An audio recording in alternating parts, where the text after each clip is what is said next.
L'université, elle est évidemment et par nature perméable à ce qui se passe dans la société. Et dans notre société, nous avons un certain nombre de théories qui sont des théories militantes, ce que je vous disais, sur le décolonialisme, sur l'indigénisme, sur l'intersectionnalité.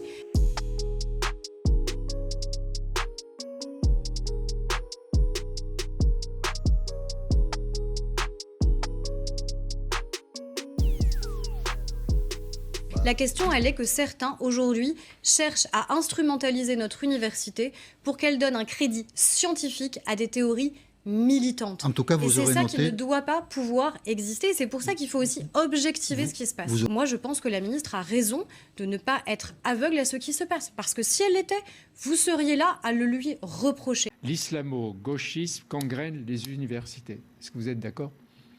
Moi, je pense que l'islamo-gauchisme gangrène la société dans son ensemble et que l'université n'est pas imperméable, l'université fait partie de la société.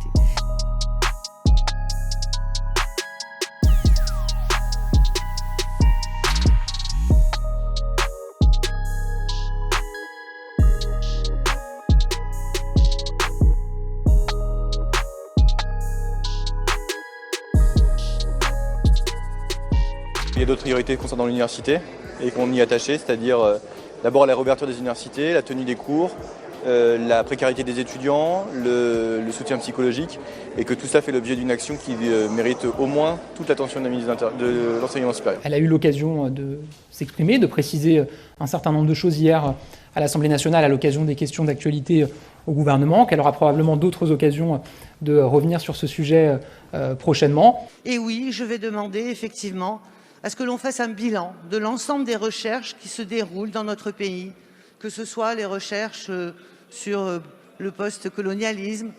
Mais moi, vous savez, j'ai été extrêmement choquée de voir au Capitole apparaître un drapeau confédéré, et je pense qu'il est essentiel que les sciences humaines et sociales se penchent sur ces questions qui sont encore aujourd'hui d'actualité. Je veux dire que le président de la République est profondément attaché à l'indépendance des enseignants-chercheurs, qui est un des fondements de notre République que nous devons garantir.